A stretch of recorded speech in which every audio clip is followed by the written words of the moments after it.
Happy Thursday, my friends. What if the deepest truths were never meant to be worshipped, but remembered? What if divinity was never meant to be external, but embodied? The word exoteric comes from the Greek exo, meaning outer. These are the public-facing teachings, surface stories, rituals, the dogmas. Esoteric, meaning inner, refers to the hidden teachings, only passed to those ready to understand the mysteries through direct inner experience. Exoteric says believe this. Esoteric says to know thyself. Ancient systems from Kemet to Vedic India to pre-Abrahamic Middle East taught that you were the temple. Wisdom was internal and the divine lived within. Initiates practiced inner alchemy, energy work, and communion with the higher aspects of the self. But over time, this sacred knowing was inverted.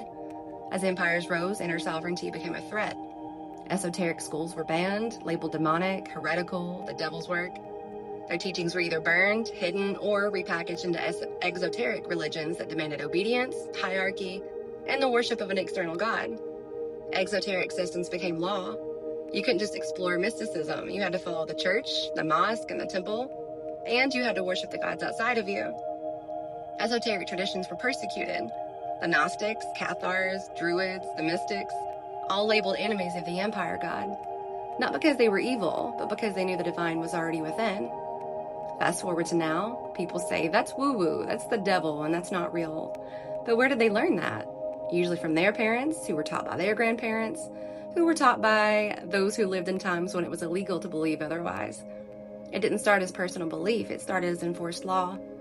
Christianity, the exoteric version, says worship Jesus as Savior.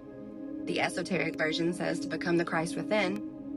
The Gnostics taught that Jesus represented a blueprint of the awakened soul. In Islam, the exoteric teaches to submit to Allah through outward practice. Esoteric says experience union with the divine through poetry, love, and breathwork. Judaism, the exoteric, says follow the laws of the Torah. Esoteric says decode the tree of life, balance masculine and feminine, awaken the divine light within. All with the same roots but different lenses. One empowers you, the other keeps you small. When we return to the esoteric path, we're not rejecting faith, we're remembering the origin of it. And we're not demonizing those who follow the exoteric paths. We're helping them remember where it all came from. You don't worship the light, you are the light, waking up to itself.